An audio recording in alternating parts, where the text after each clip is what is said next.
ومن أحسن قولا ممن دعا إلى الله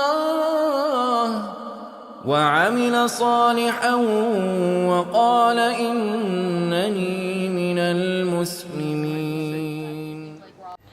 আসসালামু আলাইকুম। আমার প্রথম প্রশ্নটা হচ্ছে, নামাজের মধ্যে ফরজের আগে যে সুন্নতগুলো থাকে সেটা যদি কোনো কারণে আদায় করতে না পারা যায়, এটা যদি নামাজের শেষে আদায় করা হয়, সেক্ষেত্রে সোয়াব হয়তো সেই সুন্নতের মতো পাওয়া যাবে না, নফলের মতো পাওয়া যাবে, তুলনায় কম পাওয়া যাবে, এরকম একটা মতামত আমি হুজুরদের কাছে শুনেছি।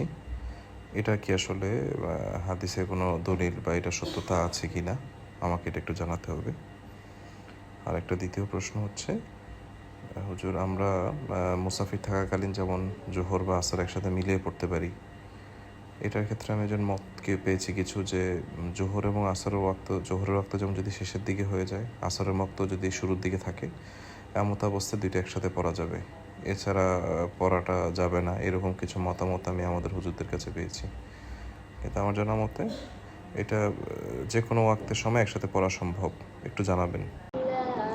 ওয়ালাইকুম আসসালাম রহমতুল্লাহ বারাকাতুহু। সম্মানিত ভাই, যদি আগের সুন্নাত কোনো কারণে পড়তে না পারেন তাহলে পরে পড়তে পারবেন ইনশাআল্লাহ, এটাতে সমস্যা নেই। আর বাকি নেকি কম হবে বেশি হবে বলে এরকম মর্মে কোনো হাদিস আমার জানা নেই। যদি অলসতা বশত হয় তাহলে সেটা ভিন্ন কথা।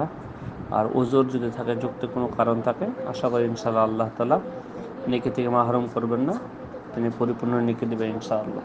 তবে নেকির বিষয়টা আল্লাহ তাআলার ইচ্ছাধীন, এ বিষয়ে আমরা সরাসরি রাসূল থেকে কোনো হাদিস পাইনি। বাকি দ্বিতীয় নম্বর প্রশ্ন আপনি যেটা করেছেন সালাত জমা করার বিষয়ে, আমরা যেটা বিশুদ্ধ মনে করি, জোহরের সাথে আসরকে মিলিয়ে পড়া বা আসরের সাথে জোহরকে মিলিয়ে পড়া, মাগরিবের সাথে এশাকে মিলিয়ে পড়া, এশার সাথে মাগরিবকে মিলিয়ে পড়া, উভয়টা বৈধ আছে, যেটা আরবিতে বলা হয় জামা তাকদিম ও তাখির, এবং উভয়টা বৈধ আছে। আমাদের হানাফি ভাইয়েরা তারা নিষেধের কথা বলে, তারা বলে জমা তাকদিমটা বৈধ আছে, জমা তাখির বৈধ নেই। তাদের কথা আসলে তাকদিমও না, তাদের জমায়ে সুরি তারা বলে, অর্থাৎ জোহরের ওক্তে আদায় করা হবে, শেষ ওক্তে আসরকে আসরের প্রথম ওক্তে আদায় করা হবে। দেখতে মনে হলেও একসাথে পড়লাম, কিন্তু আসলে একসাথে হয়নি, প্রত্যেকটা তার নিজস্ব ওক্তে হয়েছে, এটা তারা বলে। তা আমরা এটাকে সঠিক মনে করি না, কারণ আব্দুল্লাহ ইবনে উমর রাদিয়াল্লাহু আনহু হাদিস অনেক হাদিস পাওয়া যায় যে তারা সালাতকে জমা করে পড়েছেন, রাসূলও জমা করে পড়েছেন। সুতরাং আশা করি ইনশাআল্লাহ কোনো সমস্যা নেই। বারাকাল্লাহু ফিকুম।